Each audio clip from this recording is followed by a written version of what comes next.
우리나라 2019년도 전기화재 사고 발생량은 8,155건, 감전사고 발생량은 508건, 설비사고 발생량은 5,570건입니다. 감전사고, 화재 폭발 등으로 인해 국민의 생명과 재산에 피해가 발생하는 경우를 전기재해라고 부르죠. 최근 4년 동안의 전기재해로 인한 사상자 수는 3,507명, 재산 피해는 무려 5,012억 1,200만 원에 달하는 손해를 입었습니다. 한국전기안전공사는 이러한 전기재해로부터 국민의 생명과 재산을 보호하는 기관이죠. 우리는 생각했습니다. 국민의 생명과 재산을 위협하는 전기재해. 어떻게 하면 예방할 수 있을까? 국민 모두가 전기재해로부터 안전한 세상을 만들자. 한국전기안전공사는 전기 설비에 대한 점검과 검사 서비스부터 전기안전 교육, 홍보, 전기 사고에 대한 조사, 연구까지 대한민국 전기 안전 관리를 책임지고 있습니다. 지난 2020년 3월 31일 전기사업법의 안전 규정을 따로 분리시켜 국민 중심 새로운 전기안전관리법을 만들었습니다. 그럼 새로 만들어진 전기안전관리법에 대해 간단하게 알아볼까요? 하나, 전기안전 시스템 강화. 전기재해 예방을 위한 전기안전 기본계획 수립과 함께 전기안전관리 정책 등 원활한 추진을 위한 전기안전 자문기구가 설치 운영되며 전기안전 분야 위탁 사무에 대한 관리 감독을 강화하였습니다. 둘, 더욱 촘촘해진 안전점검.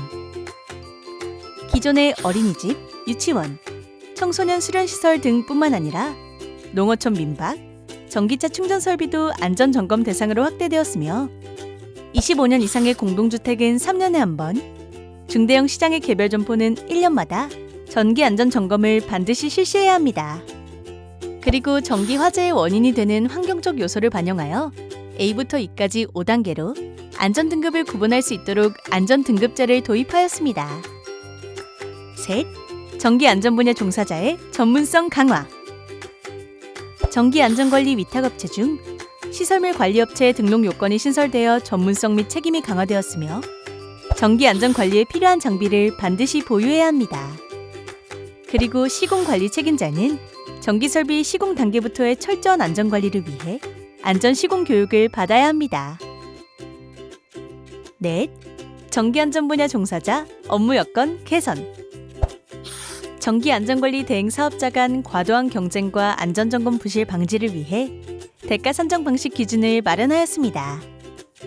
또한 전기안전관리자는 전기설비가 기준에 부합하지 않을 경우 전기설비 수리, 개조, 이전 등 필요한 조치를 요구해야 하며 요구를 받은 당사자는 반드시 따라야 하고 이에 대한 불이익한 처우는 금지하였습니다.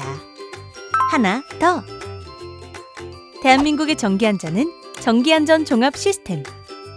국민 누구나 전기 설비에 대한 검사 점검 결과, 안전등급 등 전기 설비에 대한 모든 정보를 확인할 수 있도록 전기안전 종합 시스템을 개설하였습니다.